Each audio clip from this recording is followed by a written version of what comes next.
watching and now the band. We're here with Amos again because Amos is a badass motherfucker. Uh, Nothing of the sort. you are, dude. You're a rad dude, and I appreciate you. Well, So I appreciate you thinking that. thanks again for giving me some time today to chat with about what you guys have coming up. So first Uh, and foremost, you have the run. You're about 2.5 weeks out from starting. yeah, so we'll, I guess, depending on when this airs, assuming it's in line with when we're announcing the October tour, we will be starting at the end of this week, doing a little kind of midwesterly run with our very tight, crucial homies in Slumbering Sun, which we're very excited to spend 9 or 10 days with. Oh yeah. Yeah, if you haven't heard Slumbering Sun, they're so, so good. And members, present and past of Monty Luna, Destroyer of Light, Temptress. It's kind of a Texas doom supergroup, but they do it so, so well. And we've played with them more on the road and in town than I think any other band over the last year and a half. So getting to getting to go out with some of the coolest people that we know, making some of the best music we know is just such a privilege. So, Yeah. That's always uh, so cool when you can fucking get out on the road with homies, just like, hey, let's fucking do this. We're gonna have some fun. We're gonna play some music. Okay, you yeah. know? So, couple cities, well, a lot of cities that we as a band have never played before, but a couple that I've managed to never hit in my time on the road. We're starting in Shreveport on July 10th, going up to one of my favorite places in the country, Tulsa, Whittier Bar, which is just going to be such a crucial homie hangout. It'll be my birthday at midnight, so I'll probably lose some scenes there to some good times, I'm sure.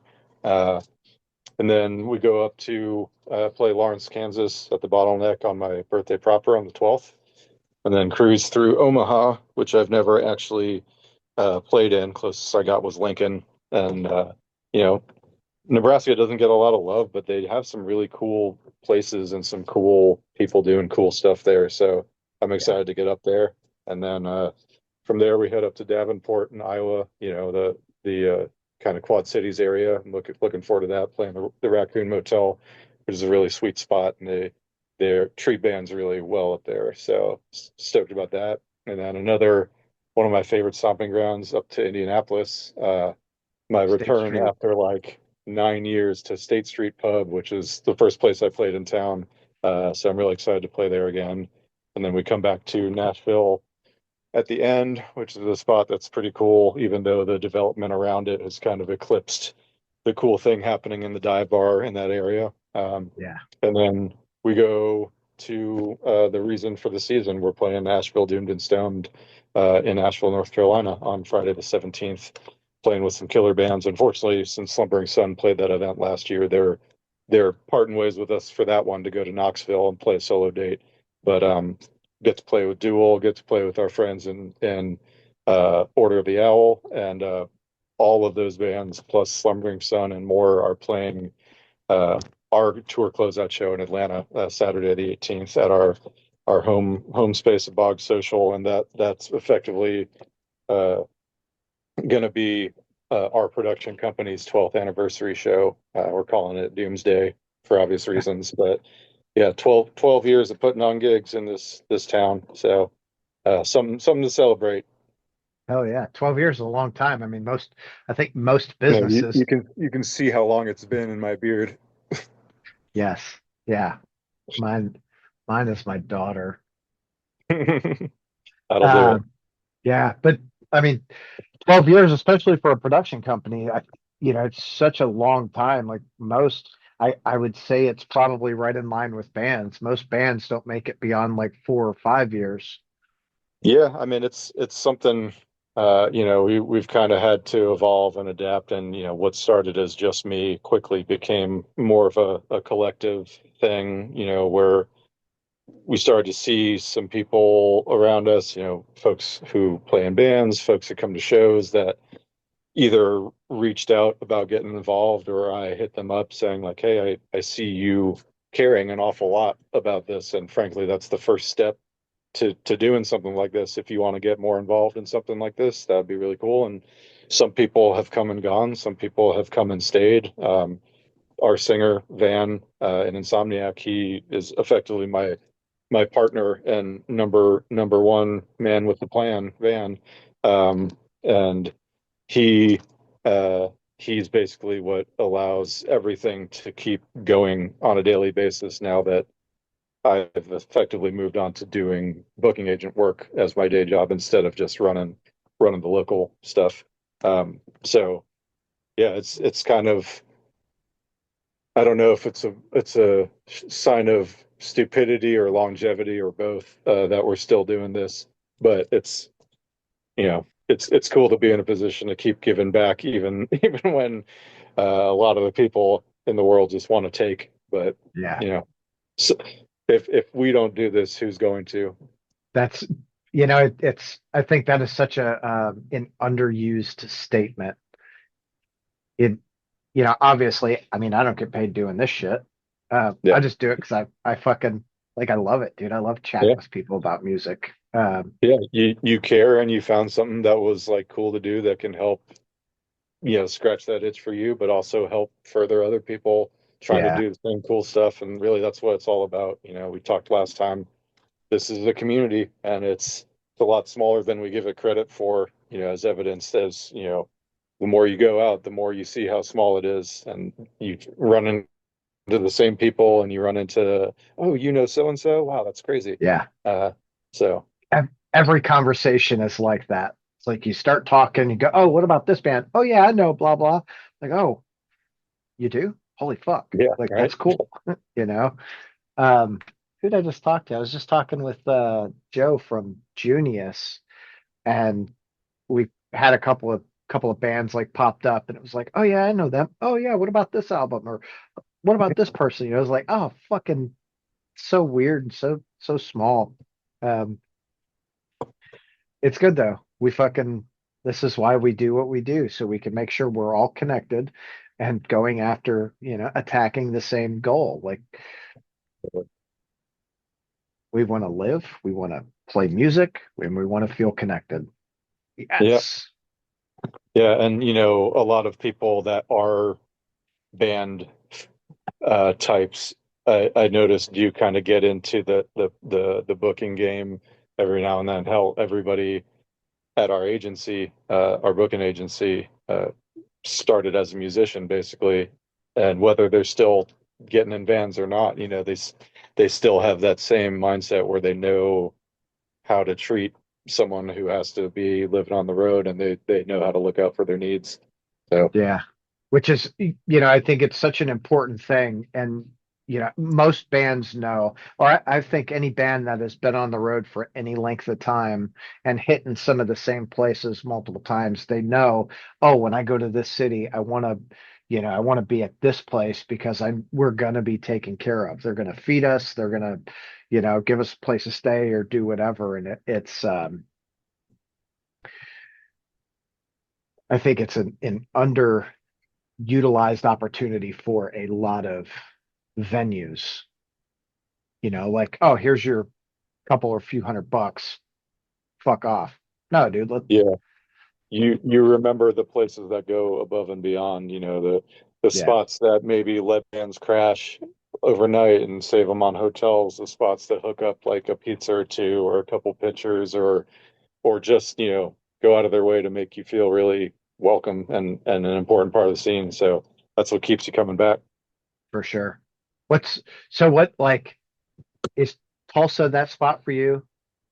So I on an older tour, I got can't even remember why. I think just geographically wound up like checking into places. I may have found a band that I reached out to that maybe was able to help, and wound up being my now really crucial homie Mitch from Blind Oath. And uh, that tour and that tour date was such a fun experience. They put on this really cool all ages show, and it was kind of downtown Tulsa, and I'd never been there, but I was kind of surprised by how much cool, like vibrant activity was going on there. And they seem to just have a good thing going. A lot of young fans, a lot of young bands, a lot of enthusiasm. And I think I've, anything coming remotely through that area, I've uh, shuttled it more towards Tulsa. I think I've probably booked like 30 tours through Tulsa and maybe 5 or 6 through Oklahoma City, which is by all accounts a bigger town. But yeah, they just not to dunk on OKC or anything, but Tulsa seems to care way more. And you find that to be the case in a lot of places where the smaller towns compared to the big cities, they're not as spoiled. They care when people come through, where they make the effort, and you know, uh, that goes a long way towards keeping people funneling stuff your way. Hell yeah, it does. And it's, I think that's such a cool thing. Like seeing the smaller markets really appreciate the shows that come through. And I don't know if you notice this. I'm noticing more bands playing smaller and smaller markets. Like, outside of who did we go see? We went to see Mastodon, which Mhm. is, and they didn't play Chicago. They played somewhere in like North Indiana. It wasn't even like Indianapolis. I was just like, Oh, did they play like South Bend or something? uh, well, it was Hammond, which Oh, is okay. like, I guess it's like right outside Chicago. It's pretty close, Got it. but it's not Chicago. I'm like, oh, Mhm. that's kind of cool. And you see, Yeah. I just saw someone play fucking Terre Haute, Indiana. Like, Yeah.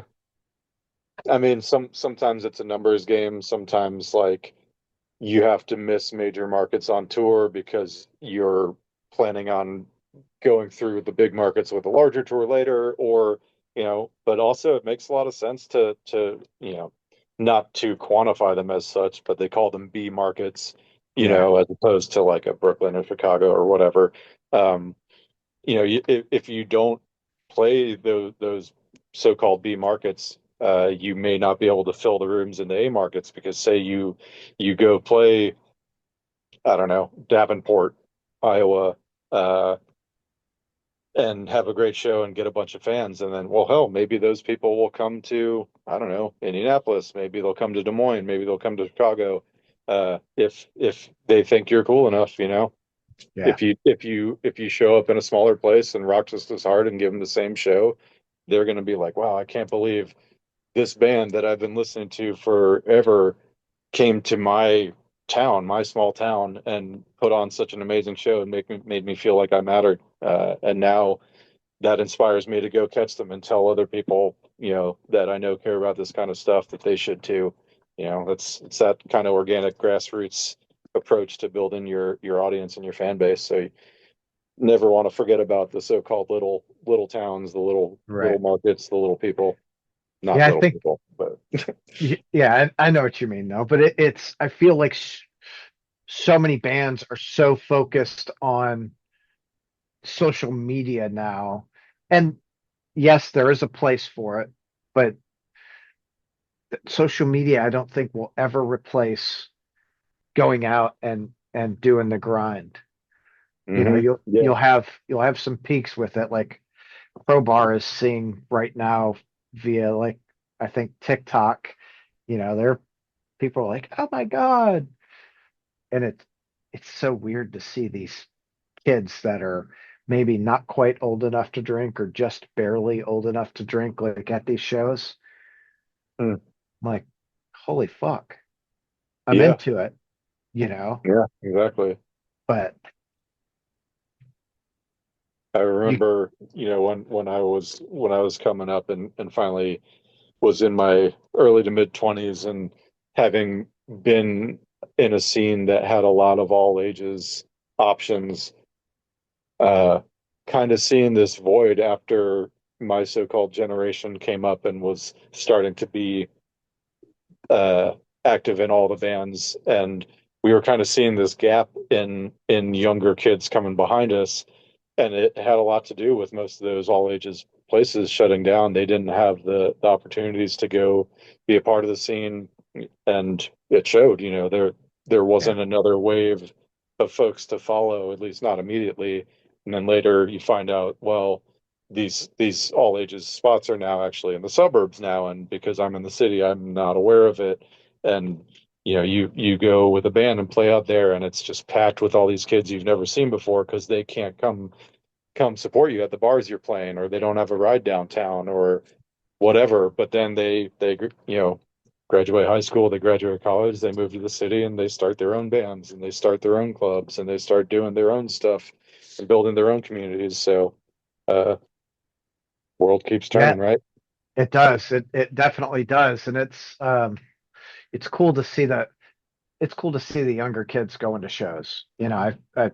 I guess I guess to your point, most of the shows that I went to were 21 up. You go Mhm. to a bar and it's like everyone's drinking. Okay, that's cool. But Yeah, and the world is definitely changing in that regard. A lot of people coming up these days, they're not drinking as much. They don't want to go to a bar to see music, and they'd much rather support an all ages space where the emphasis is on the entertainment, not the yeah, beverages. yeah, I think a lot of there's a ton of factors in that.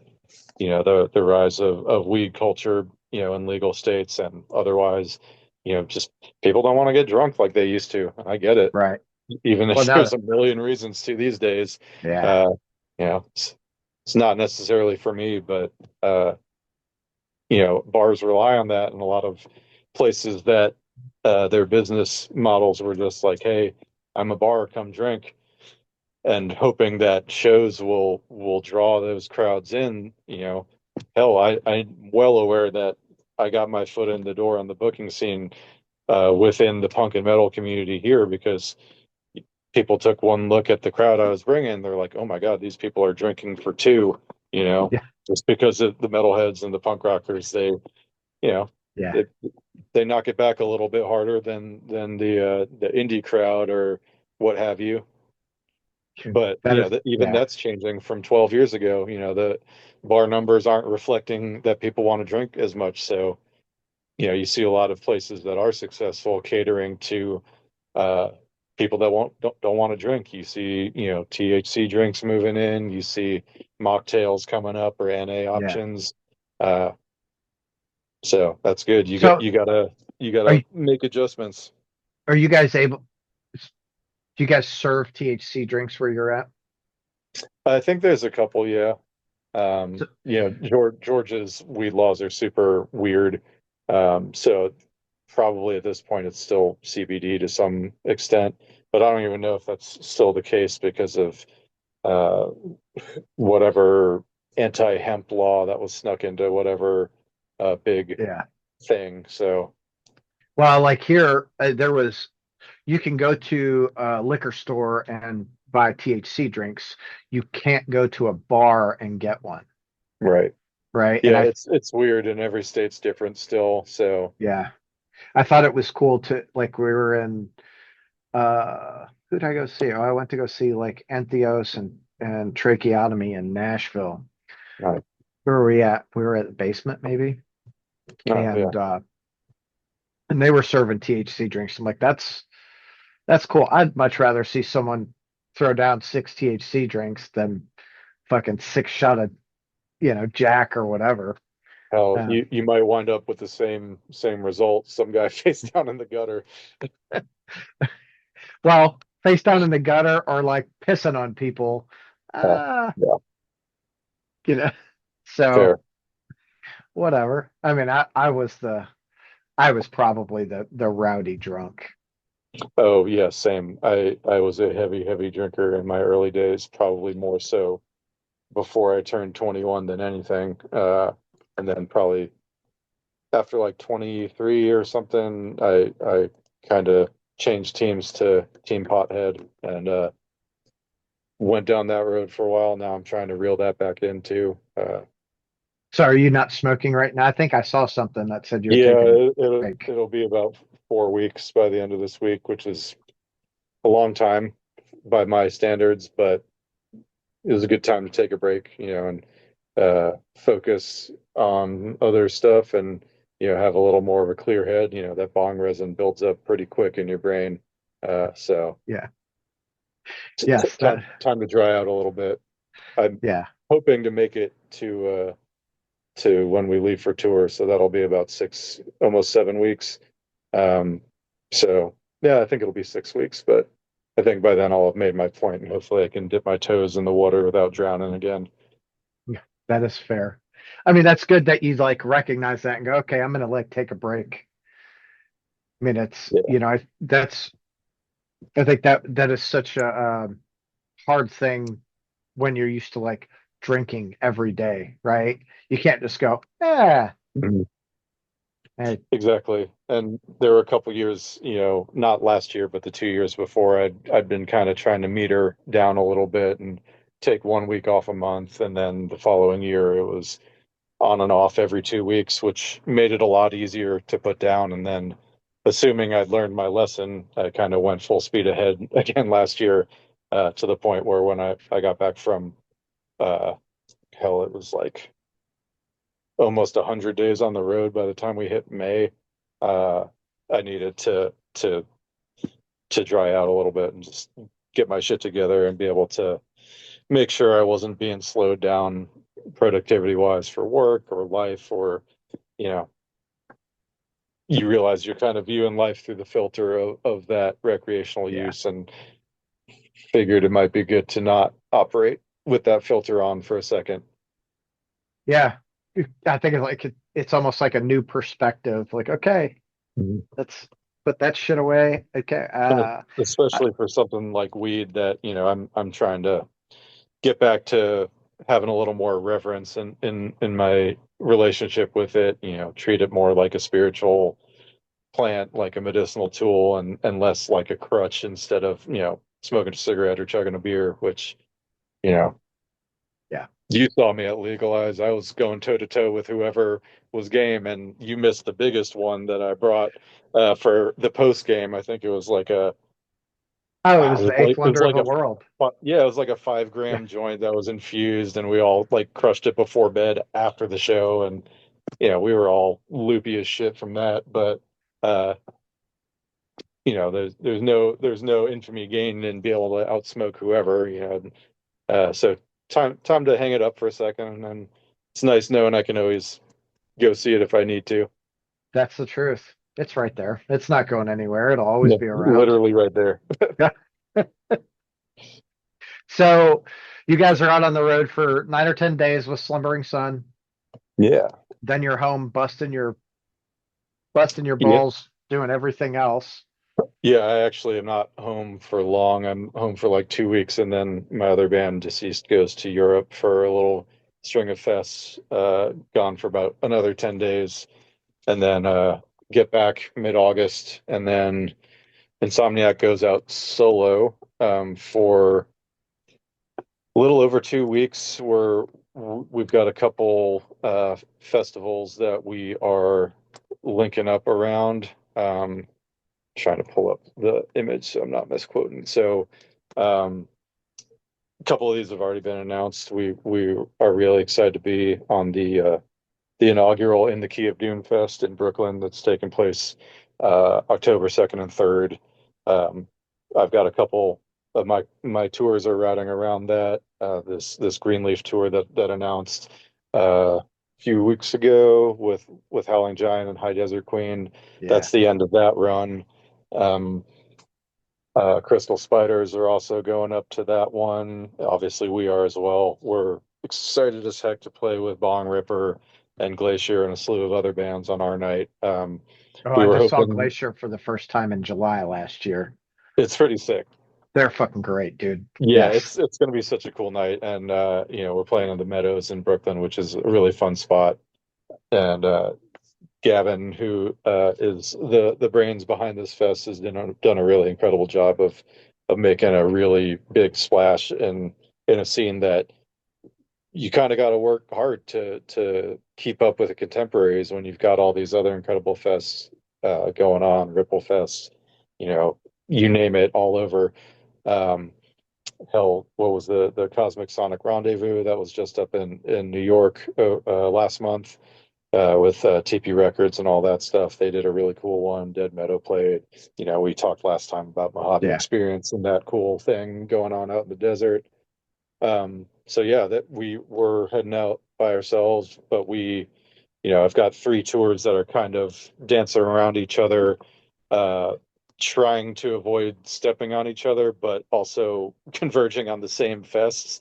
So um, after we play in Brooklyn, we go up to New England for the rest of the weekend, and I think we wind up going out with we overlap with Heavy Temple a couple times. We overlap with Crystal Spiders. We overlap with the Howling Giant and High Desert Queen tour that continues on after Greenleaf's part finishes.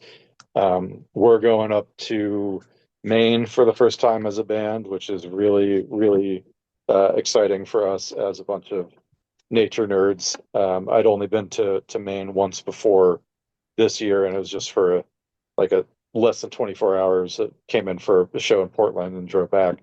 But we've got a day off after Boston, and then we're playing Bangor. So we're trying to make sure we get to go spend some time in Acadia National Park, which for all of you parks nerds is a big, cool thing to do.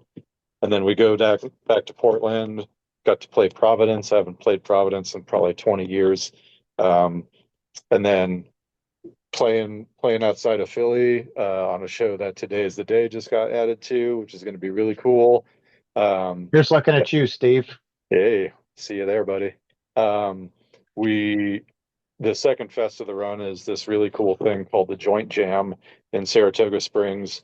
You know, I'll call it upstate New York in the sense that most people consider anything not actual New York City New York proper City. upstate.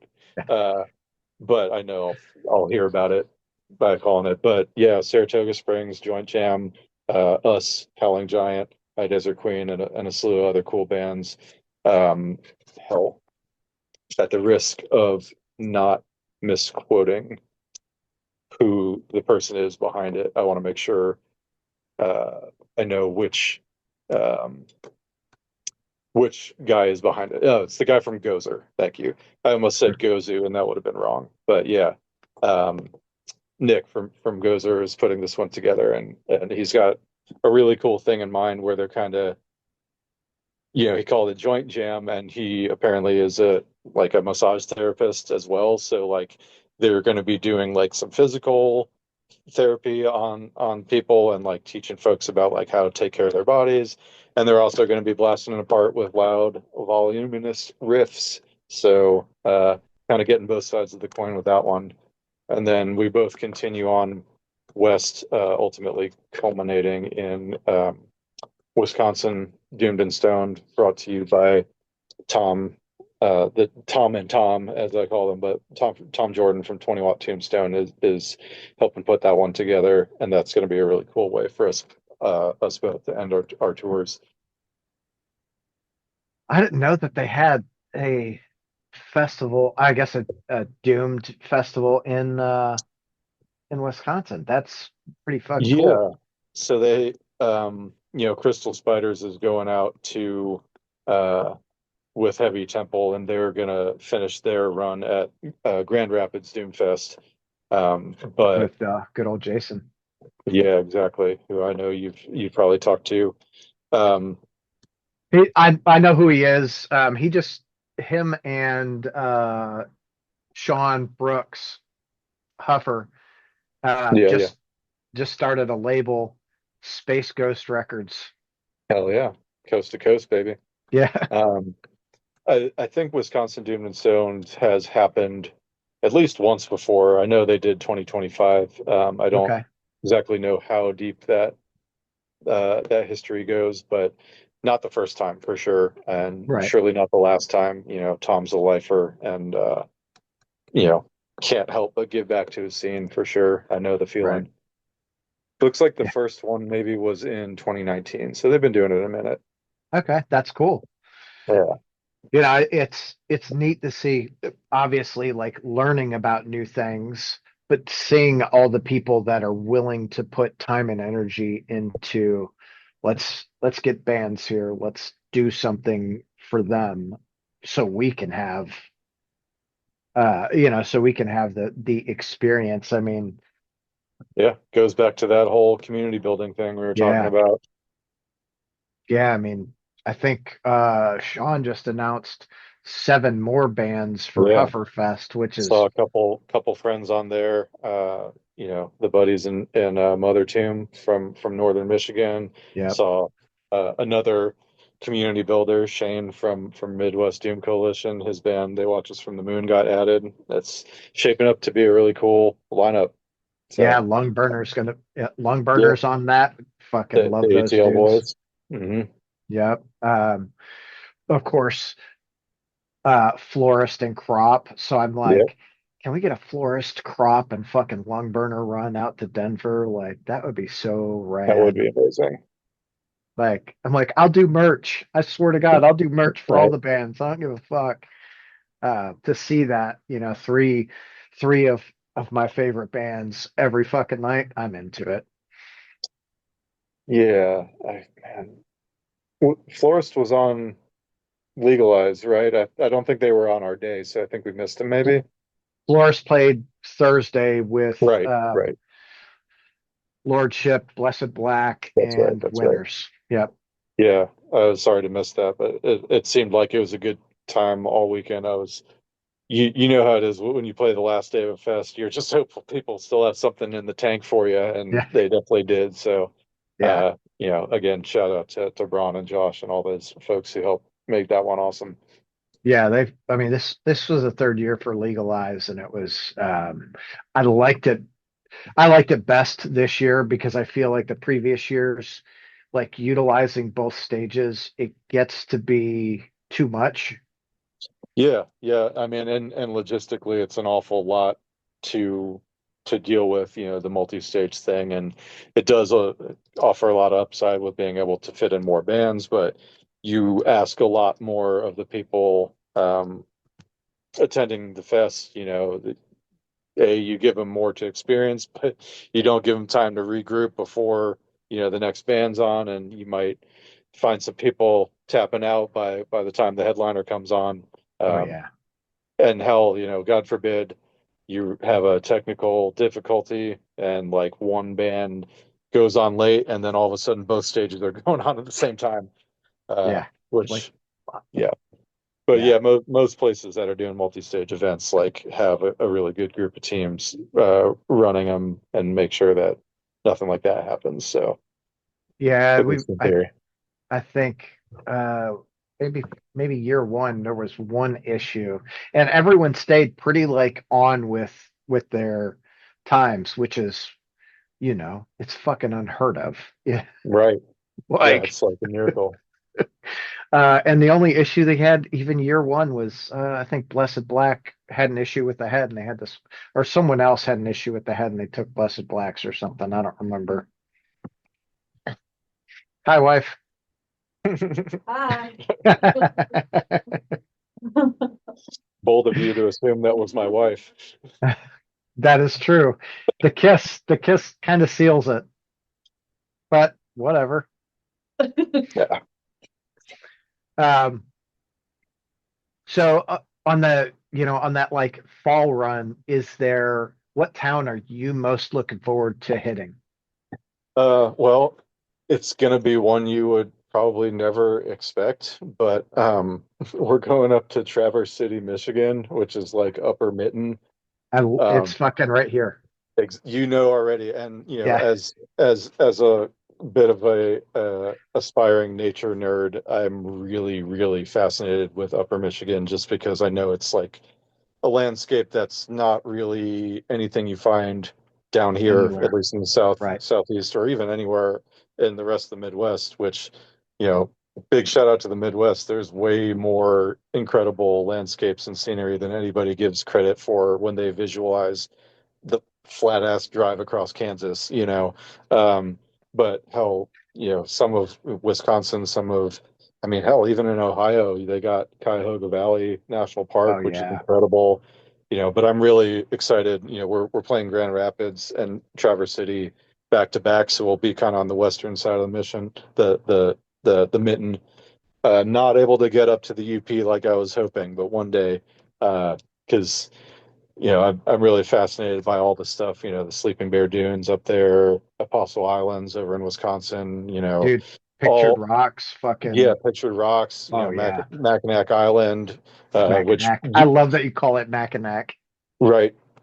Um, that was one of the first three designated national parks, but they wound up Yeah. the state wound up wanting to take it back from being a nationally run site, and so I don't even know if it's like a state park specifically or just its own thing, but just the history there is so cool, and even the feeling of driving across that wild ass bridge is something to experience. Oh Uh, yeah. and It's a fucking. everybody I've ever talked to from the UP tells me it's just like such a different land. Once you get out there, in fact, Tom from Doomed and Stoned up in Wisconsin, he's telling me he's got I think his dad's got a place out in not Copper Harbor, but somewhere nearby, up on the Way Keweenaw up. Peninsula. Yeah. Yeah. Uh, so yeah, one day I'll road trip up there. Hopefully I can uh, gig my way up there to give me an excuse. Like me and Alex, our guitar player, say this is just a hiking club that we pay for with gigs.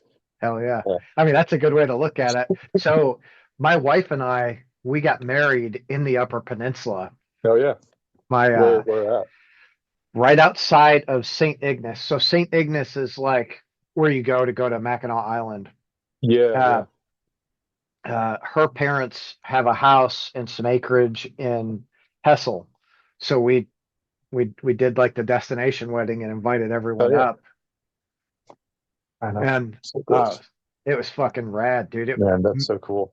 Middle of July. It was Man, the best weather ever. It was that fucking sounds incredible. sunny skies. 72 was the height of the hottest part of the day. Like, Um, you know, our buddies in Mother Tomb from Petoskey, they told me that there's like a 420 era Doomfest out in Marquette up on the UP, that I am trying to figure out a way to force myself onto. Uh, we'll see if that happens because obviously it's a popular time of year to be doing Doom stuff. yeah. But I yeah, I actually they what's that? I was gonna say I like that Sean moved his into May because I'm like, there's Yeah, I so think a many. lot of people last year realized they're like, oh man, all this stuff is happening at the same time, and they all kind of like adjusted slightly. Yeah. I think I heard that Braun was trying to like maybe move it up or back too, because he's like, man, I want to go to some of these fests. Like, I don't want to have to be stuck here putting one on. Yeah. Man, I'll have to see. I thought he texted me the dates. I don't remember though. But it's Yeah, I fucking got it in my email everyone. somewhere. Yeah, But yeah, I saw that. I think I saw an email from you. Like he's like, "Hey, check this out." I'm like, "That's Amos knows what the fuck is up." Like, and all these great bands. Holy shit. Like, you heard it here first. yes. Um, so we'll just have to see. Obviously, I don't know like who Braun is putting on next year. Um, but I'm sure it's going to be a fucking killer lineup. Yeah, I mean they always wind up delivering the goods. Uh, you know, and I mean doing a fest stuff, whether it's small scale or large scale, it's hard to curate properly. It's hard to you know, get the same people back without, you know, growing on, the size of the bands, the scope of the bands. And I was really impressed last year or this year, should I say, like with just how varied it was within the lineup. We talked about this last time where like Yeah. uh there wasn't, just like straight doom after straight doom after straight doom. It mixed it up, and really kept people's attention to where like you didn't have that obligatory smoke break band built into the lineup where everyone could go fuck off for 10 minutes and catch their breath and then be like, all right, I'll catch the next band. But yeah, everyone kept coming in inside and supporting the whole lineup, and that's the mark of someone who knows what they're doing. Yeah. Well, and it's, it's cure building something, you want to build something with that people want to come to. And Yeah. if you have to put in bands that are like, oh, this is the smoke break band, then you start looking like, is that really what I want? Yeah, you want it to be all killer and no filler. Yeah, 100%. It's like a fucking album. You want to put the Yep. album on and no fucking skip tracks. Let's just Yep. go. Exactly. So, is Insomniac working on new music? Yeah, we've most people don't realize that the album that came out, we'd actually been like most of the songs like we started 10 years ago. Yeah. Uh and so we just kind of took our time, formulating, evolving the music, making sure that like when we finally got it recorded and when we finally got the lineup that we have now, um, there were it was going to be delivered exactly as packaged and as written, and what you get from the record is hopefully the same thing you get from the live shows. And during that time, because these songs are to us old at this point, um, we've been like piecing together some bits and pieces. We've got a couple songs. We've got the working of a concept for this next record. We're going to look to start shifting towards. As you know, it's a very heavily conceptual thing. The whole point is that like one album is one trip, basically, and where you go, and anyone who's done psychedelics can attest, there's no two trips that are exactly the same, even if you take the same stuff. So I you're might have to gonna try have that. you're gonna have a different experience. It's still gonna be us, but it's gonna be different. Obviously, us losing Mike last year, almost a year ago. In fact, if this comes out when I think it's going to come out, the anniversary would have been yesterday, potentially. So, uh, yeah, we're all changed for that. The band is reshaped around that tragedy, and so has what we're wanting to write about, frankly, because we all, have been affected by a serious loss, and you know that's the kind of stuff that'll manifest in the music you write. And Oh we yeah. may conceptually take you on a trip where you go through a very deep loss, and you have to figure out how to get out of the hole and keep going. You know we described it, the first record, as like a sort of spiritual handbook to some degree, that like if you have this experience, if you follow the music in the way that the protagonist, the narrator, is taking you, by the end you reach, that great wisdom that so many trips end with, that when you sober up, you're just like, oh shit, what was it? But in this case, who knows? We may write you a handbook on how to deal with grief and how to let it change you in a positive way when it could absolutely wreck you. So Yeah. uh, it's a work in progress, but we're working on making it just as important and as special as the last one. Well, I'm interested to see where it goes because obviously you're saying this, but it might change between now and then also, Yep. right? So whatever. It's cool to see how people. This is gonna sound really fucked up. Yeah, like I was thinking through it in my head, and it kind of does sound fucked up. It's cool to see how people deal with things like loss, Yeah, right? the Like, the enduring spirit of the humans, as people that have a heart, that have emotions, that have you know are able to go through loss and be affected by it, but able to deal with it in a way that it changes them for the better if you let it. yeah, Yeah, you just have to find that. Sometimes you have to find that path, and sometimes it's the people around you. Like I know you and I talked about it a little bit, when my little brother passed, if it wasn't for my wife, I'd probably be gone by now. Yeah. Uh, Yeah, and I know, for us, losing Mike enabled us in a weird way to become closer as the people left behind, as the survivors of what happened, and we all now move forward with this renewed sense of purpose that we're not just doing it for us, we do it for him too. You surely heard the yeah, dedication that is at the beginning of every set, but also like this is the only place we can go be with him now. This is the only place we can play with him like we used to. And anyone that's seen us enough, like will notice there's a couple times where I look to where he is or where I'm feeling him on stage, during the last song. Because the line says, I have to sing it with Van, I can feel you, and I just look over to it used to be the empty spot before Juan started standing there, but now I look at his amp, and just be like, yeah, I can feel you. You're still here with us. This is where we all get to be together, even if it still hurts a little yeah, or a lot. a lot. Yeah, yeah. Fuck. It it's cool that you have that though.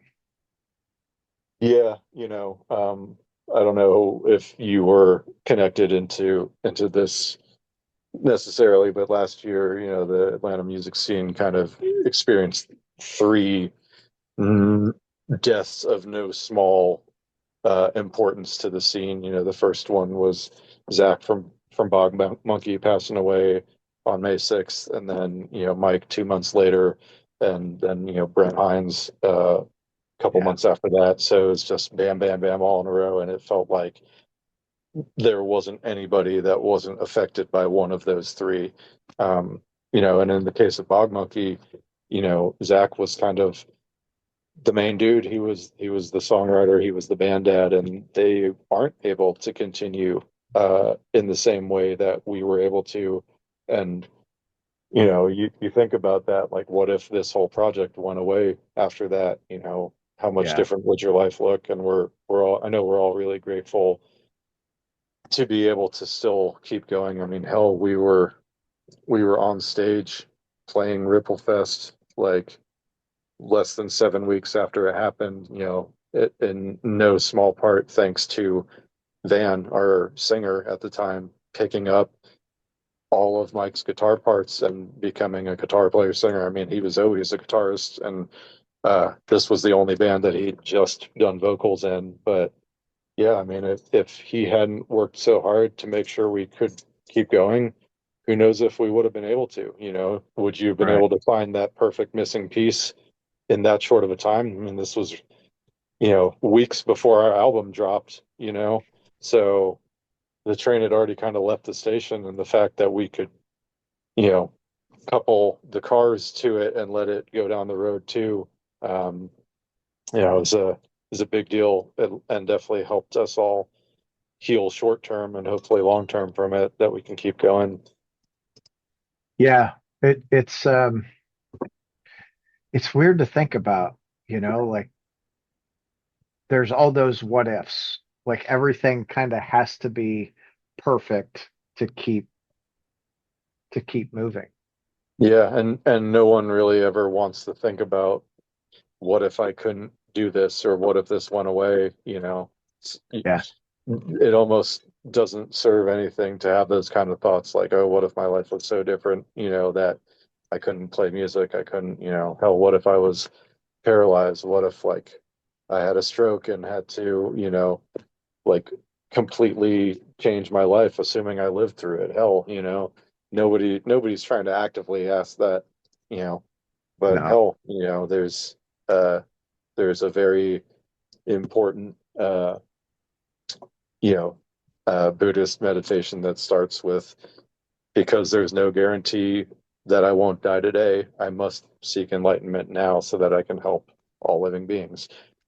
So that's true. Uh they talk in the text and in the commentary that most everybody that that gets up on the day that they die don't realize that it's their last day, and they are Right. making plans for tomorrow, and they're making plans for next year, and they are not thinking about, well, this is it. If you knew that, your hours, your minutes were numbered, would you change what you spent them on? And most people never get to ask themselves that question. Well, they don't, it's not a thought that they ever have, right? And it's, And rightfully so. yeah, It's can be a dangerous headspace to live in. well, I think it's like a dose of reality, right? I just, not on the death thing, but I just had a conversation with my wife. My life is surrounded by music, and I talk Mhm. a lot, and I was having some ear issues probably like 5 or 6 months ago. She's like, "You good?" I'm like, "No, I'm afraid that I'm going to go deaf, like, because my ears are just getting worse and worse. Of course, they're better now." She's like, "Holy shit, what would you do if you couldn't like hear anything?" Hmm. Hmm, I don't know. I could see you like being like Mozart, who had that piece of wood that he bit down on so he could hear the vibrations. I could see you biting the stage or a monitor just so you could right? feel it. Just like, be like our house is going to fuck all the time. Yeah, Like, exactly.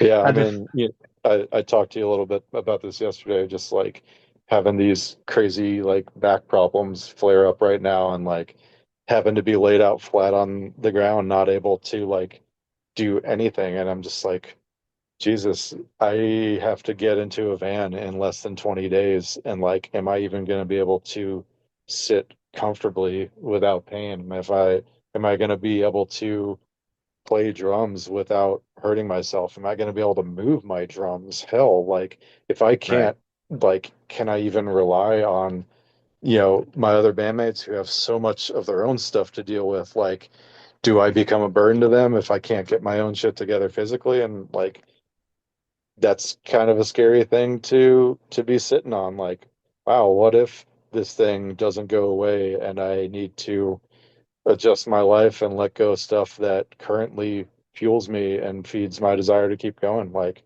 if I'm stripped of the ability to do that, like, what will replace it? Like, what will I find to be able to keep going and find the meaning in my life that I have now? When the quality of life changes or deteriorates or just isn't physically possible anymore. So who knows? Hopefully it won't come to that, right? We all right. think we're immortal, until we find out otherwise.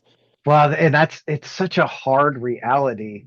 When you're 20, it's like, "Pff, I'll fucking do anything, I'm never gonna die.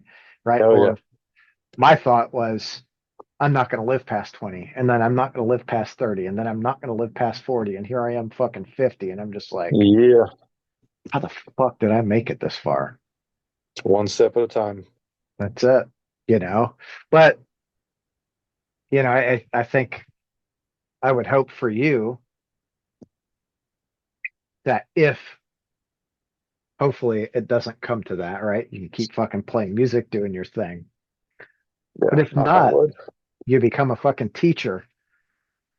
Well, I mean, that was part of why I wanted to get into booking to begin with. I kind of low key called it the drummer retirement plan. Like if, and it wasn't even if, it was when my body inevitably betrays me, because you know drummers typically are actively ruining every joint in their body. Uh, Yes. so I know I've got a shelf life at least to be able to play like this. And I was like, well, hell, when I can't play fast anymore, I guess I'll play slow. And when I can't play slow anymore, at least I can still make music happen some way.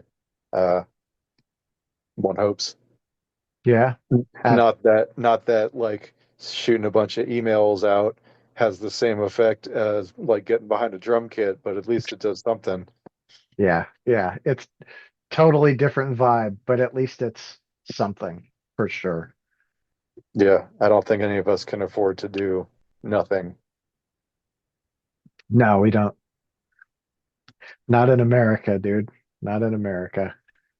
Yeah, I mean, even for our own pieces of mind, like when left to rot, we will. So like, Yeah. Yeah, that is the fucking truth. So what how about you book like 20 bands or something ridiculous, don't you? I don't actually know how many. I usually have between like 30 to 40 tours in varying stages of uh like we're just starting to talk about it, we're just starting to route it, to they've just finished and I'm waiting to get paid. But like my little progress sheet typically has between 30 and 40 projects on it at all times. Like I'm already got stuff as far out as next uh April, May in the works. Because especially with international artists and visas involved, like you got to kind of work way ahead of the game. Oh And yeah. if you're going around like with tours that need big festival anchors, like your Maryland Death Fest, your Northwest Terror Fest, your whatever, these are stuff that book a year out, so they're already thinking way further ahead than anyone on the band side is really wanting to. I mean, hell, even Insomniac, we're working on trying to get over to Europe next year for festival season in I believe May or May or June. So we're booking a year out right now too. So trying to uh, work both in the short term with stuff that's happening right now. I've got I think three, four. What day is it? Yeah, there's like I think four tours in progress, and then by the time those end, all the July stuff will be going on, and then hell, this fall it's just nonstop.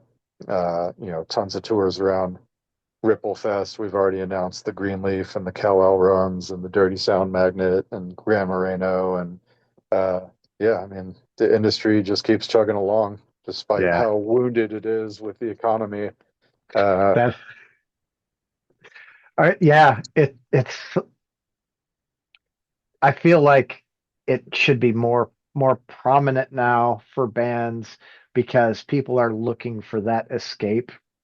But you know what the I don't know. What do I yeah, know? in theory, you're right, but like I said, the economy, like everyone doesn't have the money to do the stuff they want to do right now.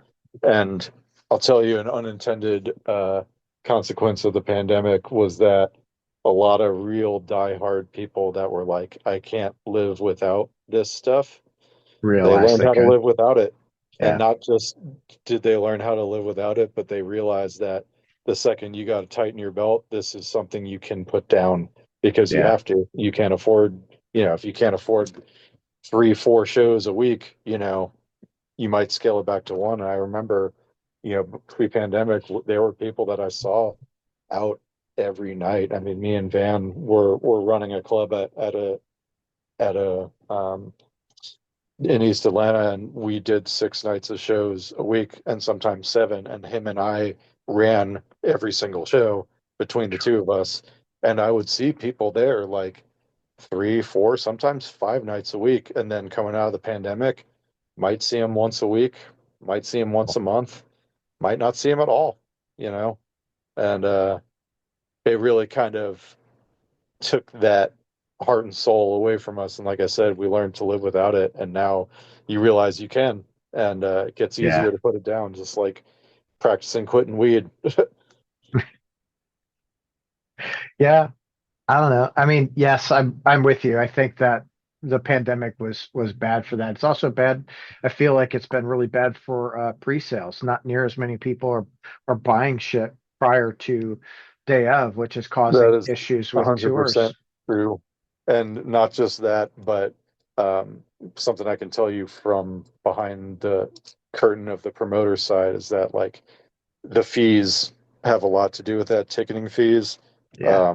At the first of the year, most people who put on shows were not warned that the the administrative fees for using a ticketing platform were going to skyrocket, um, to the point where now it costs more to get a pre-sale ticket in advance online using your card than it does to show up the day of the show and pay cash. You know, a $20 pre-sale ticket is now like 25 or more, and if it's 25 at the door, people are just going to show up at the door. Yeah. But club owners don't know that, and they're going to be like, "Oh, we got to cancel the show. There's not enough pre-sales." And I was like, "Well, pre-sales aren't the thing you think they are anymore Right. because of this, that, and the other." But all they see is that bottom line. It's like, "Oh my God, the show's next week, and there's been like 3 pre-sales." Well, there may be 30 by the time the show comes. You know, would you care more or less if you saw that number? But it's hard to be heard when you try to explain the reasons why pre-sales aren't happening as much. And hell, some towns just aren't pre-sale heavy things, and some tours aren't pre-sale heavy tours, you know, unless it's Right. like, oh my God, Mastodon, for example, is playing in a 300 cap room. If I don't buy this now, I won't be able to get in, You're you out. know. Yeah. Uh, Yeah, dude. so, you know, unless people are like, hey, everybody, this show is going to sell out. Get your tickets now. And of course, being a promoter, you kind of have to carry that vibe into all your shows, even if you know it's not going to sell out. You know, Yeah. you're a salesman at heart. Yeah. 100%. You know, Baroness played, they played Yeah, they Black did the Circle. they did that run of club shows, which was Yeah, really they cool to see. fuck yeah, dude. I think Black Circle, their cap is like 128 or something. No, it's like I think it's like 220. Oh, maybe. You talking about the one in Indianapolis? Yeah. Yeah, it's like 2. Okay. But still, I mean, you Yeah. know, you've seen So Baronets in like a 500-600 cap room before, and then you see fuck, I them, saw them sold out at St. Andrews Hall in Detroit, yeah, which probably is a couple 900. thousand. Yeah, Nah, it's like 900, I think. But still, to go from yeah, 900 to fucking 200, like holy shit. I love seeing that shit. yeah. Of course, man. It brought you back to when they were coming up and they were playing those club shows, and you know, it's cool that a band like that will like kind of be willing to return to the roots, so to speak, and give back to the community and be like, hey, we're doing something really special for y'all. Yeah. Just to remind y'all that we're still this same band that grew up in these same sweaty clubs. Hell, I think Elder did the same thing maybe last year, where before they left for that Tool tour, right? Hmm. They did like a hometown show at the Middle East downstairs, which is like, you know, playing a 500 cap room before they go play Madison Square Garden, literally, you know. Uh, that's a cool vibe. Like you don't want to forget your roots. You don't want to be too big for the people that helped get you there. Right. That's the truth. It's fucking so awesome to see those small shows. I saw Deftones at Headliners here, and that's like 700 cap. Wow, that's cool. Yeah, that was fucking wild, dude. That place was, Without that. they gave away so many free tickets to that show. Like you're like Hmm. in there. I can't fucking move. Usually that means it's not selling, but I don't think that was the case here. No, Just no, marketing. it was marketing for was it maybe Camel was doing Hmm. something at the time. They were like, Interesting. oh yeah, like whatever. It was super cool. All right, Man, Amos, I fucking I gotta rock, dude. I got some work I need to do, and then I got another yeah, interview here in likewise. about 2 hours. Well, good to catch up with you, man. Always a pleasure. And Yes, like like we always say, see you on the road. Slumbering Sun, Insomniac, July 10th through 18th in the Midwest and Southeast, and then Insomniac heading up the East Coast and going back towards Wisconsin to close it out in the Kia Doom Fest in Brooklyn, Joint Jam in Saratoga Springs, and Wisconsin Doomed and Stoned. Let's fucking go. let's fucking go. Hey, when are you announcing that? Which, This you already announced the July run. yeah, the idea is that this will be posted the day we announce the tour That's as why I'm part of the asking. announcement. Yeah, Yeah. so July 7th, ideally. Okay. So I'm I'm sure you told me trying that. to trying to speak in past tense while it currently being in the future. Yes. Yeah. Woo, Yeah, I yeah. mean, time traveling, it's fun. Yes. Hey. All right. Dude, go have yourself a great day. Yeah, you do the same, buddy. Thanks Thanks, always for brother. everything you do. And you. See ya.